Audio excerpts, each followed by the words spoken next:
حضرت فاروق اعظم کے ہاتھ میں تلوار تھی، گھر سے نکلے، کہنے لگے آج میں اس محمد کا خاتمہ کر دوں گا معاذ اللہ، اس نے گھر گھر فساد پیدا کر دیا تلوار لے کے۔ ابو جہل نے نا غصہ دلایا، کہنے لگا مکے میں کوئی سورما نہیں بچا جو مصطفیٰ کو قتل کر دے معاذ اللہ، 100 سن کھوٹ ملیں گے۔ جناب عمر کہتے ہیں تلوار پکڑی، اور یہ سویر کی بات ہے، ابھی رات کو نبی پاک کعبے کا غلاف پکڑ کے کہہ رہے تھے اللہم اعز الاسلام باسلام عمر ابن خطاب، یا اللہ اسلام کو عزت دے دے، عمر کو کلمے کی توفیق دے دے۔ رات حضرت عمر کہتے ہیں دن چڑھا تو تلوار لے کے نا میں باہر نکلا، میں نے کہا آج میں چھوڑوں گا نہیں، ہر گھر میں فساد معاذ اللہ، ہر گھر میں لڑائی۔ فرماتے ہیں رستے میں حضرت ارقم بن زید مل گئے، کہنے لگے کدھر جا رہا ہے؟ میں نے کہا آج میں مصطفیٰ کو قتل کروں گا۔ کہنے لگے جا پہلے اپنے گھر کی خبر لے، تو جدھر جا رہے نا ادھر بعد میں جانا، پہلے اپنے گھر کی پہلے خبر لے۔ کہنے لگا میرے گھر کو کیا ہوا؟ کہنے لگے تیری بہن فاطمہ بنت خطاب اور تیرا بہنوئی سعید بن زید دونوں کلمہ پڑھ چکے، جا پہلے اپنے گھر کی خبر لے۔ حضرت عمر فرماتے میں گیا، بڑا غصہ آیا کہ میرے گھر میں آگ لگ گئی، میں سردار مکے کا اتنا سخت گیر آدمی، میرے گھر میں اسلام آ گئے۔ فرماتے میں نے جا کے نا اپنی بہن کے گھر کی طرف رخ کیا، دروازے پہ پہنچا تو میں نے سنا اندر سے آواز آ رہی ہے، قرآن پڑھنے کی آواز آ رہی، قرآن پڑھنے کی۔ فرماتے میں نے دروازے پہ دستک دی، اندر سے آواز آئی کون ہے دروازے پہ؟ میں نے کہا عمر ابن خطاب۔ فرماتے ہیں کہ میرے بہنوئی نے کہا کہ فاطمہ تیرا بھائی بڑا سخت ہے۔ فرماتے ہیں میری بہن نے جلدی سے قرآن کے صفحے لپیٹ کے اوپر رکھ دیے، میرے بھائی جو تھے وہ میرے بہنوئی ایک دروازے کے پیچھے چھپ گئے۔ فرماتے ہیں میری بہن سامنے کھڑی ہے، پیار بھی بڑا تھا، میں نے جاتے ہی کہا کیا کر رہی تھی؟ توجہ ہے آپ کی؟ غلامان محمد جان دینے سے نہیں ڈرتے، یہ سر کٹ جائے یا رہ جائے کچھ پرواہ نہیں کرتے۔ ہمیں لگے کیا کر رہی تھی؟ حضرت فاطمہ خاموش ہے۔ عمر کہتا ہے میں نے ڈانٹ کے بولتی کیوں نہیں، کیا کر رہی تھی؟ میں نے کہا قرآن پڑھ رہی تھی، قرآن پڑھ رہی تھی۔ کہا تجھے پتا نہیں، تجھے میرا پتا نہیں؟ فرمایا سارا ہی پتا ہے۔ کہا تو جانتی نہیں لات و منات کو برا کہتے ہیں؟ فرمایا وہ بعد کی باتیں تھی، وہ جاننے نہ جاننے کی باتیں۔ دوستو توجہ، حضرت عمر ابن خطاب فرماتے ہیں کہ بہن اس جلال، اس روب، اس اعتماد سے بولتی تھی کہ میں نے ایک تھپڑ مارا بہن کے منہ پہ، میری بہن ادھر جا کے گری۔ فرماتے ہیں کپڑے جھاڑ کے کھڑی ہوئی، کہنے لگی عمر ایک تھپڑ نہیں تو 1000 مار، تو 1000 مار، لیکن یہ امید نہ رکھنا کہ میں قرآن چھوڑ جاؤں گی، یہ امید نہ رکھنا میں قرآن چھوڑ جاؤں گی۔ فرماتے ہیں کہ میرے ہاتھ میں تلوار تھی، میں نے دستے کی طرف سے نا، دستے کی سائڈ سے تلوار بہن کو ماری زور زور سے، سر سے خون نکل آیا۔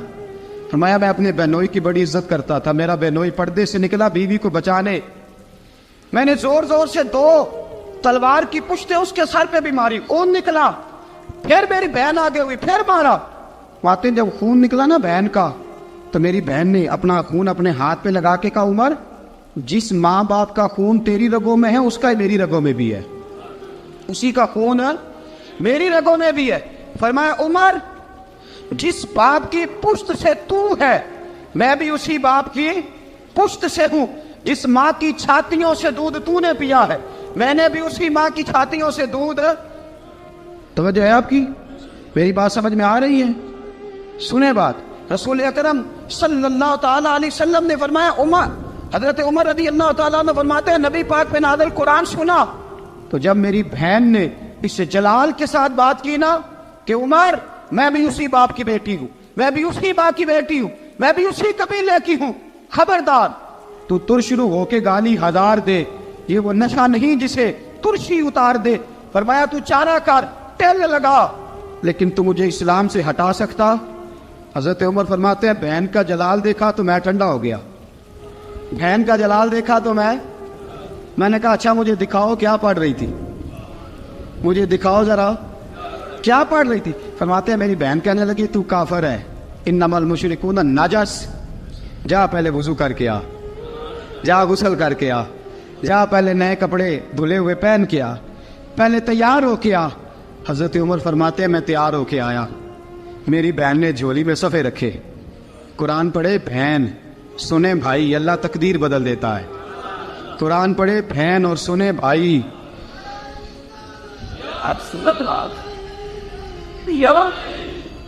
قرآن پڑھے بھائی اور سنے بہن، اللہ تقدیر. لیکن آج بہن بھائی قرآن تو سنتے سناتے ہی نہیں نا. یہ تو رواج ختم ہو گیا نا. وہ قوم جو کل لڑتی تھی ننگی شمشیروں کے ساتھ، وہ آج سینما دیکھنے جاتی ہے اپنی ہمشیروں کے ساتھ. معاذ اللہ، نعوذ باللہ، استغفر اللہ. ہمارا وہ حال نہیں رہا جو تھا.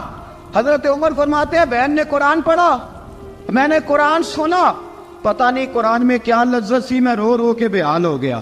فرماتے ہیں میرے جیسا سخت آدمی، میرے جیسا سخت جو کبھی نہیں رویا تھا، آج قرآن سنا. فَإِذَا سَمِعُوا مَا أُنزِلَ إِلَى الرَّسُولِ تَرَىٰ أَعْيُنَهُمْ، جب قرآن، اللہ کا قرآن پڑھا جاتا ہے جو رسول پہ آیا، تو لوگوں کی آنکھوں کو تم دیکھو گے، ان کی آنکھوں میں آنسو ہوتے ہیں. فرمایا میں رو رو کے بے حال ہو گیا. میری بہن کہنے لگی بھائی کیا پروگرام ہے؟ میں نے کہا مجھے بھی لے چلو، مجھے بھی لے چلو. کہا چلو. فرمانے لگے ذرا ٹھہر جاؤ، میرے نا ہاتھ باندھو رسیوں کے ساتھ، نا میرے ہاتھ پیچھے میرے ہاتھ باندھ لو، گلے میں میری تلوار لٹکا لو. میں مارنے آیا تھا، اب میں مجرم بن کے جانا چاہتا ہوں، مجرم بن کے. اور ہمارے شیخ فرمایا کرتے تھے استاد گرامی، حضرت عمر فرمانے لگے مجھے مارتے مارتے لے کے جاؤ. میں چونکہ مارنے آیا تھا نا مجھے. اور ایک پنجابی کا شاعر کہتا ہے حضرت عمر نے کہا کروں آیا سا مار مکاونے نو، کروں آیا سا مار مکاونے نو، ان مینو مار دے لے چلو. متے عمر دی عمر برباد ہوئے جتھے عمر سوار دے لے چلو. کروں آیا سا مار مکاونے نو، ان مینو مار دے لے چلو. متے عمر دی عمر برباد ہوئے جتھے عمر سوار دے، متے عمر دی عمر برباد ہوئے جتھے عمر سوار دے. فرماتے جب پہنچے نا دار ارقم میں تو دروازے پہ حضرت امیر حمزہ کھڑے تھے.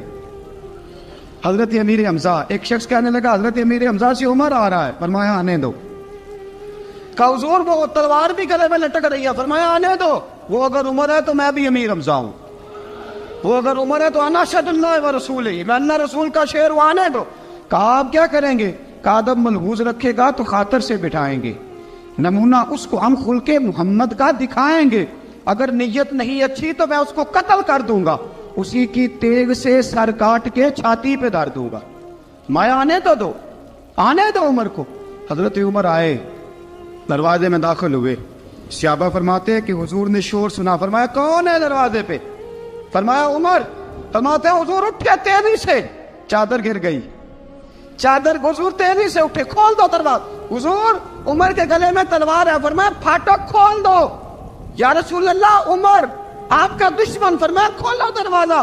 کہا یا رسول اللہ خطاب کا بیٹا. فرمایا کھولو دروازہ. یا رسول اللہ ابو جہل کا رشت. فرمایا کھولو دروازہ. حضور ماجرا کیا ہے؟ فرمایا وہ اپنے آپ نہیں آیا، میں نے رات اللہ سے دعا مانگی ہے، میں نے مانگ کے لیا ہے، میں نے مانگ کے لیا، وہ اپنے آپ تھوڑا آیا ہے. مانگ کھولا دروازہ، آنے دو. حضرت عمر چھٹ سے دروازہ کھلا نا، رسول پاک سامنے کھڑے ہو گئے. کیا منظر تھا. ابو بکر فرماتا ہے تمہیں کیا بتائیں کیا منظر تھا. حضرت ارقم فرماتے ہیں تمہیں کیا بتائیں کیا منظر تھا. میرے حبیب کی گردن تنی ہوئی ہے، آنکھوں میں آنسو بھرے ہیں پر نیچے نہیں گرتے. آنسو بھرے ہیں آنکھوں لیکن نیچے ٹپکتے نہیں. میرے رسول پاک آگے بڑھے، عمر کی گردن جھکی ہوئی ہے، عمر اوپر نہیں دیکھتے. حضور آگے بڑھے، جا کے حضرت عمر کا کندھا زور سے ہلایا. فرمایا کیا پروگرام ہے تیرا، کیا ارادہ ہے تیرا، بول. حضرت فاروق اعظم آنکھ یوں اٹھا کے کہنے لگے سونیا بس اب کلمہ پڑھنے کا ارادہ ہے، سونیا کلمہ پڑھنے کا. صحابہ فرماتے ہیں پتہ نہیں کیا ہوا، پتہ نہیں. حضور کا اتنا جوش ہم نے کبھی نہیں دیکھا، نبی پاک کو نعرہ لگاتے ہم نے پہلے کبھی نہیں دیکھا. جب عمر نے کہا نا سونیا کلمہ پڑھنے آیا ہوں، فرماتے ہیں رسول پاک کے جو آنسو بندے ہوئے تھے نا وہ ٹپ سے نیچے گرے اور حضور نے فرمایا اللہ اکبر، اللہ اکبر. فرماتے ہیں حضور نے جب اللہ اکبر کہا تو سارے صحابہ بھی کہنے لگے اللہ اکبر، اللہ اکبر، اللہ اکبر. حضرت عمر فاروق کا عدل اور حضرت فاروق اعظم کا انصاف، اس کو دنیا جانتی بھی ہے مانتی بھی ہے۔ حضرت فاروق اعظم رضی اللہ تعالیٰ عنہ قاضیوں کا تقرر کرتے وقت سب سے زیادہ احتیاط کرتے تھے کہ بندہ کس قسم کا ہے، اس کا مزاج کیا ہے، معاشرے میں اس کا وقار کیسا ہے، اس حساب سے اس کو تقرر کرتے تھے قاضی کے لیے۔ اور کیا حال تھا، حضرت زید بن ثابت رضی اللہ تعالیٰ عنہ کو آپ نے قاضی مقرر کیا، بعد میں معزول کر دیا۔ کیوں آپ نے معزول کیا ہے؟ تو حضرت عمر کہنے لگے اس کی وجہ ہے، ایک دن ایک شخص نے، حضرت ابی بن کعب نے مجھ پر مقدمہ کیا، حضرت عمر پر مقدمہ کر دیا، تو فرماتے ہیں کہ میرے سامنے میں دیکھ رہا تھا، جب میں عدالت میں پہنچا تو زید بن ثابت نے میرا کھڑے ہو کے استقبال کیا، اور جب مدعی آیا ہے تو وہ بیٹھے رہے ہیں۔ تو میں نے کہا کہ جب آپ دونوں میں ملتے وقت انصاف نہیں کر رہے تو فیصلے میں کیسے انصاف کریں گے؟ آپ اس قابل نہیں کہ آپ کو قاضی بنایا جائے، معزول کر دیا۔ اگر میں بحیثیت مجرم، بحیثیت ملزم آیا ہوں، اگر آپ نے میرا کھڑے ہو کے استقبال فرمایا تو پھر مدعی کا تو زیادہ حق بنتا تھا۔ اور ہم پر اعتراض ہے کافر کا، وہ کہتے ہیں تم عدل نہیں کر سکتے۔ بولا آدمی ہے نا، وہ دیکھتا ہے آج کل کے مسلمانوں کو، آج کل کے مسلمانوں کو دیکھ کے رائے قائم کرتا ہے۔ ہم اسے کہتے ہیں ہاں آج کل کے مسلمان نہ دیکھ، وہ جنہوں نے ڈائریکٹ نبی پاک کی نکاح سے فیض پایا تھا انہیں دیکھ، ڈائریکٹ جو رسول پاک کی نکاح کے فیض یافتہ تھے، عدل و انصاف سے بھر دی دنیا۔ حضرت فاروق اعظم، حضرت عمرو بن عاص مصر کے گورنر تھے، حضرت فاروق اعظم نے انہیں متعین کیا تھا۔ ان کے بیٹے کا مصر میں جھگڑا ہو گیا کسی عام آدمی کے ساتھ، گورنر کے بیٹے کا، اور گورنر کے بیٹے نے اس مصری کو، ایک عام آدمی کو درے مارے۔ تجھے پتہ نہیں میں گورنر کا بیٹا ہوں؟ مصری نے کیا کیا، گھوڑے پہ بیٹھا سیدھے مدینے آ گیا، سیدھا مدینے۔ حضرت فاروق اعظم کے در دولت پہ پشت سے کپڑا اٹھایا، پشت سے اس نے اپنے نشان دکھائے تو جناب عمر کی آنکھوں میں آنسو آ گئے۔ ایک عام آدمی ہے، جانتے کوئی نہیں، تمہیں رو پڑے، اتنا ظلم، اور میری سلطنت میں کوڑے برسے تیری پشت پہ، فوراً لے جا، جاؤ بلا کے لاؤ۔ حضرت عمر بن عاص اپنے بیٹے سمیت آئے، بڑی عدالت ہے، حضرت فاروق اعظم کے لفظ، فرمایا اس کو اس کی ماں نے آزاد پیدا کیا تھا، تو نے اسے کیوں غلام بنایا ہے؟ اس کی ماں نے آزاد جنا تھا، تو نے کب سے لوگوں کو غلام کا؟ بیٹے یہ کیا کہتا تھا؟ یہ کہتا تھا میں گورنر کا بیٹا ہوں، تجھے تو جانتا نہیں۔ فرمایا اب یہ بڑی عدالت ہے، کوڑا پکڑ اور اس گورنر کے بیٹے کی پشت پہ برسا اور اسے کہہ تو گورنر کا بیٹا ہے، میں محمد کا غلام ہوں صلی اللہ تعالی علیہ وسلم۔ اسے بتا، اسے اب بتلا کہ تو گورنر کا بیٹا ہے نا، میں نبی پاک کا غلام ہوں، اور جو مصطفیٰ کے غلام ہوتے ہیں وہ سارے برابر ہوا کرتے ہیں۔ حضرت فاروق اعظم کا عدل، جناب فاروق اعظم کا انصاف، جناب فاروق اعظم رضی اللہ تعالیٰ عنہ۔ روم کا ایلچی آیا نا حضرت عمر فاروق کے پاس، تو وہ کہتا ہے میں پیغام لے کے آیا اپنے بادشاہ کا، اور میں سفیر تھا، میں بڑے ملکوں میں گیا، بڑے بادشاہ دیکھے، بڑے امیر دیکھے۔ حضرت فاروق اعظم رضی اللہ تعالیٰ عنہ کے دربار مجھے بھیجا گیا، جب پہنچا تو میں نے مسلمانوں سے کہا تمہارے بادشاہ کا دربار کہاں ہے؟ انہوں نے کہا نہ ہمارا بادشاہ ہے نہ کوئی دربار ہے، نہ بادشاہ ہے نہ کوئی۔ اچھا تو پھر وہ کدھر بیٹھتے ہیں؟ کہا یا مسجد میں ملیں گے یا اپنے جھونپڑے میں ملیں گے۔ تو کہا تمہارا بادشاہ بھی کوئی نہیں؟ کہا بادشاہ نہیں، ہم مومن ہیں، ہمارا ایک امیر ہے جسے امیر المومنین کہا جاتا ہے۔ وہ شخص کہتا ہے میں مسجد گیا، میں نے کہا عمر کدھر ہے؟ انہوں نے کہا جی ابھی نکلے تھے ادھر ہی ہوں گے۔ میں نے کہا یہ کیسا بادشاہ ہے؟ کوئی کہتا ادھر ہوں گے، کوئی کہتا ادھر ہوں گے۔ یہاں تو صوبائی وزیر صاحب سڑک سے گزرے تو سارے روڈ 3 گھنٹے بلاک رہتے ہیں، اور یہ کیا چکر ہے کہ لاکھوں مربع میل کا حکمران، کوئی کہتا اس گلی میں گیا، کوئی کہتا اس گلی میں گیا، یہ کیسا بادشاہ ہے؟ کدھر ہے عمر؟ انہوں نے کہا یہی تھا۔ دوسرے سے پوچھتا جو وہ باغ کی طرف گئے، باغ میں گئے تو وہ ایلچی کہتا ہے میں نے باغ والے سے پوچھا کہ یہاں تمہارا امیر کدھر ہے؟ انہوں نے کہا وہ درخت دیکھ رہے ہو؟ کہا حضرت دیکھ رہا ہوں۔ اس درخت کے نیچے وہ ایک شخص جو سویا ہوا ہے نا، مٹی کا ڈھیلا سرہانہ بنا کے، وہ درخت کے نیچے مٹی کے ڈھیلے کا سرہانہ بنا کے جو بندہ سویا ہے وہی ہمارا امیر ہے۔ وہ سامنے حضرت سیدنا عمر فاروق کے پاس وہ بندہ جا کے کھڑا ہو گیا. وہ کہتا ہے کہ پسینہ گر گر کے نا مٹی کے ڈھیلے پہ گارا بنا رہا تھا. پسینہ گر گر کے مٹی کا ڈھیلا, وہ تر تھا. حضرت فاروق اعظم سو رہے تھے. کہنے لگا میں بیسیوں اور درجنوں بادشاہوں کو دیکھ چکا تھا جن کی آگے 10 گن. حضرت عمر کی آنکھ کھلی, تامت سمیٹی اٹھ کے بیٹھ گئے. کدھر آیا ہے؟ کہنے لگا حضرت جی آیا تو کسی اور کام تھا, آیا تو کسی, لیکن اب کام کوئی اور بن گیا ہے. آپ نے فرمایا اب کیا کام بنا ہے؟ کہنے لگا میرا کام یہ بنا ہے کہ میرا بھی دل کیا میں بھی کلمہ پڑھوں اور نبی پاک کا غلام بن جائے. یہ کام بن گیا. اور ساتھیوں بس مدینے میں وہ دن بڑا عجیب تھا جب سیدنا فاروق اعظم کے بیٹے کا معاملہ آ گیا. آج 60 سال کا بوڑھا عمر, ابو شامہ حضرت عمر کے صاحبزادے, یہودیوں نے سازش کر کے انہیں نبیذ پلا دی. نبیذ جائز تھی, نبیذ کیا کہ شراب پلا دی. پھر مقدمہ قائم ہوا. کہا اب پتہ چلتا ہے عمر کتنا عدل کرتا ہے. سیدنا فاروق اعظم کے پاس گواہ آئے. صاحبزادہ اندر کھانا کھا رہا تھا. فاروق اعظم نے گریبان سے پکڑا, کھینچ کے لائے. فرمایا ابو شامہ چل, تو نے شراب پی ہے, تجھے کوڑے مارے جائیں گے, تیرے لیے 100 یا 80 کوڑوں کی سزا تیاری کر لے. ابو شامہ کہتے ہیں کہ ابا جی انہوں نے نبیذ کہی تھی, شراب پلا دی. فرمایا تو نے پی کیوں؟ تو نے پی کیوں؟ بڑے بزم میں بار شیر مسجد نبوی کا فاروق اعظم. اولاد تو بزدل کر دیتی ہے نا بندے کو, اولاد تو کمزور کر دیتی ہے. آج مدینے نے عجیب ماجرا دیکھا.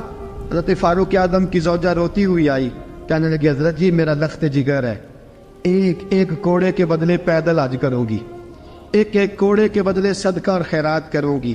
میرا بیٹا غلطی کر بیٹھا ہے, یہ کام نہ کرے. آپ نے فرمایا تو مجھے کہتی ہے میں یہ کام نہ کروں؟ تیرے حج اور تیرے کوڑے کیا کرتے, تیرے حج اور صدقے کیا کرتے ہیں؟ کوڑے لگانا میرے مصطفیٰ کی شریعت کا قانون ہے. تو بیٹے کی بات کرتی ہے, عمر کا اپنا معاملہ بھی ہوتا تو عمر یہی سلوک کرتا. لوگوں نے کہا حضرت جی آپ تھوڑی دیر, ابھی ان کی والدہ پریشان ہے, گھر میں پریشانی ہے, ذرا ٹھہر جائے, کل پرسوں ترسوں سزا دے لیجیے گا. فرمایا تمہیں یاد نہیں جب مدینے کی ایک بی بی نے چوری کر لی تھی اور میرے مصطفیٰ کی بارگاہ میں کہا گیا تھا حضور ذرا ٹھہر جائے, سزا نہ دے, تو حضور نے فرمایا تھا اگر فاطمہ بھی چوری کرتی تو ہاتھ کاٹ دیتا. تمہیں یاد نہیں نظر مصطفیٰ کے ٹکڑے کھانے والا ہوں, میں کیوں دیر کروں؟ اس نے گناہ کرنے میں دیر کی ہے جو سزا میں دیر کروں, برساؤ کوڑے. حضرت افلا نامی غلام, حضرت جی آپ کا لخت جگر ہے. فرمایا لخت جگر نہ دیکھ, مصطفیٰ کا قانون دیکھ. میرا بیٹا نہ دیکھ, مصطفیٰ کے قانون کا قیام ضروری ہے. اگر علی بیٹے کی قربانی دے سکتا ہے, اگر لوگ فاطمہ کے بیٹے کی قربانی یاد رکھیں گے تو تاریخ کبھی بھی عمر کے بیٹے کی قربانی نہیں بھولے گی. فرمایا غلطی سے ہو گیا یا جیسے بھی, اسے خیال کرنا چاہیے تھا. کوڑے لگاؤ. 80 کوڑے لگے تو بیٹے کی روح پرواز کر گئی. جب جوان بیٹا کسی کا, کوثر نیازی نے کہا تھا باپ کا جنازہ اٹھانا بڑا آسان, پر بیٹوں کے جنازے اٹھانے بڑے مشکل ہیں. جب فاروق اعظم کا بیٹے کا انتقال ہوا, بیٹے نے آنکھیں کھولی, باپ کی طرف دیکھا تو سیدنا فاروق اعظم عدل و انصاف, 2 آنسو آنکھوں میں آئے. کہ بیٹا حضور سے جا کے کہنا کہ عمر نے بیٹا نہیں دیکھا, آقا تیرا قانون دیکھ, جا کے حضور سے میرا پیغام دینا. حضرت ابو شامہ رضی اللہ تعالیٰ عنہ وصال کر گئے. تاریخ کیسے کیسے منظر ازالت الخلفاء شاہ ولی اللہ کی بطور والا پیش کروں. حضرت ابو شامہ کا وصال ہو گیا, 20 کوڑے باقی تھے. لوگوں نے حضرت جی آپ کیا کرنا ہے؟ فرمایا اس کا جنازہ پڑھو, اسے قبر میں دفن کرو, باقی 20 کوڑے اس کی قبر پہ مارو, اس کی قبر پہ 20 کوڑے مارو. کا حضرت جی ایسا بھی ہوتا ہے؟ فرمایا اس لیے ایسا ہوتا ہے کہ یہ میرے مصطفیٰ کا قانون ہے, میری اولاد کا معاملہ ہے تو میں درگزر کروں. فرمایا مارو کوڑے. حضرت سیدنا حذیفہ بن یمان فرماتے فاروق اعظم بیٹے کی قبر پہ کھڑے تھے, داڑھی آنسوؤں سے بھری ہوئی تھی. میں دوڑا ہوا آیا, میں نے کہا عمر نہ رو, آج خواب رات تیرے بیٹے کا جنازہ تھا, جنازہ پڑھ کے سویا ہوں تو خواب میں مجھے رسول پاک کی زیارت نصیب ہوئی ہے. نبی پاک خواب میں تھے تو 2 سبز غلے تیرے بیٹے کو پہنا رکھے تھے اور رسول پاک کی بغل میں کھڑا تھا. حضور نے فرمایا عمر کو جا کے کہنا کہ تو نے بیٹا پاک کر کے بھیجا تھا, اللہ نے جنت کے سارے دروازے کھول دیے ہیں. اللہ نے عمر کو میرا سلام کہنا اور اسے کہنا عمر تیرا حدود اللہ قائم کرنا خدا کو بھی پسند ہے, مصطفیٰ کو بھی پسند. ساتھیو عمر انتقال کر گئے. 26 ذی الحج کو زخم لگا. یکم محرم کا دن, آج کا دن حضرت فاروق اعظم کو یاد رکھنا, لوگوں کو بتانا, دن بار عمر کی باتیں کرنا, خراج تحسین پیش کرنا. حضرت فاروق اعظم کو زخم لگا.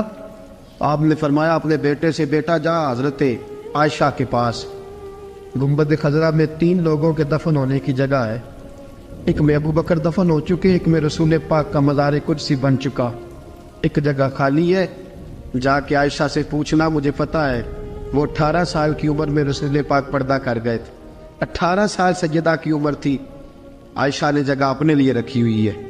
جا کے باہر کھڑے ہو کے کہنا اماں جی, عمر کہتا میرا دل کرتا ہے, میرا دل کرتا ہے کہ مجھے نبی پاک کی گنبد کے سائے میں جگہ ملے. جا کے عرض کرنا اور بیٹا باہر کھڑے رہنا, زیادہ زید نہ کرنا, مومنوں کی ماں ہے. حضرت سیدنا عبداللہ ابن عمر کہتے ہیں باہر کھڑا تھا, دروازے کے باہر کھڑے ہو کے کہا کہ عمر کا بیٹا ہو. اماں جی, عمر فرماتے ہیں اجازت دو تو دل کرتا ہے نبی پاک کے ساتھ لیٹ جاؤ. وفا میں گزار دی عمر ساری, ساری زندگی لے سجنو آسا توڑ نبھائی. دل کرتا ہے حضور کے ساتھ لیٹنے کو. تو حضرت عائشہ صدیقہ, حضرت عبداللہ ابن عمر فرماتے ہیں میں دروازے سے باہر کھڑا تھا لیکن عائشہ کے رونے کی آوازیں باہر تک آ رہی. حضرت عائشہ صدیقہ ہچکیاں لے کے روئی. سیدہ عائشہ نے فرمایا عمر سے جا کے کہنا عمر کوئی قبر کی جگہ کسی کو نہیں دیتا, لیکن عمر تو نے وفا کی تاریخ بنائی ہے, عمر تو نے کمال کر دی ہے, عمر تو نے حد کر دی ہے. عمر کو جا کے کہنا کہ میں جنت البقیع میں دفن ہو جاؤں گی, جہاں میرا وقت آئے گا دفن ہو جاؤں گی, لیکن عمر تیری خدمات کہتی ہے کہ تجھے نبی کے ساتھ دفن ہونا چاہیے. سیدنا عبداللہ ابن عمر فرماتے ہیں کہ جب دفن ہونے کی تانی پر سہنیاں رنگا رنگ کھڑے, ترے اوس دا جانیے جس دا توڑ چڑھے. فرماتے ہیں آیا عمر کو آ کے بتایا پیشانی خون سے بھری ہوئی. عمر نے سجدے میں رکھ دی, رو کے کہا آج میری توڑ نبھ گئی ہے. حضرت فاروق اعظم مصطفیٰ کے ساتھ لیٹ گئے. میرے نبی نے فرمایا عمر میں تجھے اپنے پڑوس میں دفن کر رہا ہوں, تو نے اگر راہ وفا میں بیٹے تک قربان کر دیے یہ نا تو قیامت تک جو مجھے سلام کرنے آئے گا تجھے بھی سلام کر کے جائے. حضرت عمر بن عاص رضی اللہ تعالیٰ عنہ نے مصر خود فتح کیا تھا, خود فاتح تھے. حضرت عمر نے انہیں گورنر مصر بنا دیا. ان کا بیٹا ایک عام آدمی کے بیٹے کو کہنے لگا چلو اپنا اپنا گھوڑا دوڑاتے ہیں, بھلا کون جیتتا ہے. گھوڑے دوڑے, عام آدمی کا بیٹا جیت گیا. گورنر صاحب کے بیٹے نے درہ اٹھایا اور درہ اٹھا کر کے اس جیتنے والے غریب آدمی کی کمر پہ درے مارے. اس کو جب درے لگے تو بیٹے نے گھر آ کے باپ کو اپنی لہو لوہان کمر دکھائی.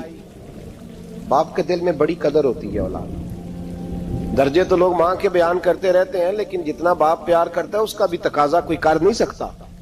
والد نے جب دیکھا نا لہو لوہان ہے گردن, تو والد چیخے, روئے, اور پھر پتہ نہیں اگلے 1.5 منٹ میں اس بچے کے والد کو کیا ہوا, اس نے آنسو پونچھے اور بیٹے کو کہنے لگا میرے گھوڑے کے پیچھے بیٹھ. کہا کدھر جانا ہے؟ فرمانے لگے یہ ظلم کا دور نہیں, یہ عمر کا دور ہے. ہاں ایسی بات ہے کوئی جو مرضی کر جائے, بیٹھ میرے گھوڑے پہ. آدھی رات کے وقت پہنچے مدینے اور باہر جا کے وہ آدمی پکارنے لگے, کہنے لگے عمر باہر آؤ, نکلو خوابگاہ سے. جب غریبوں پہ ظلم ہو تو پھر حکمرانوں کو سونے کی اجازت نہیں ہوا کرتی. باہر آؤ. فاروق اعظم آدھی رات کو اٹھ کے آئے, کیا ہوا؟ کہا عمر دیکھ یہ بیٹا جو میں نے اپنے منہ کے نوالے کھلا کھلا کے پالا ہے, ذرا میرے لال کی پشت دیکھ, تیرے دور حکومت میں یہ حال ہوگا. حضرت فاروق اعظم نے کہا جاؤ بلا کے لاؤ فاتح مصر کو. حضرت عمر بن عاص بیٹے سمیت آئے. جناب فاروق اعظم فرمانے لگے مجمع میں کھڑا کر کے, فرمایا کیوں مارا تو نے اس کو؟ گردن جھک گئی. فرمایا تو گورنر کا بیٹا تھا اس لیے مارا ہے؟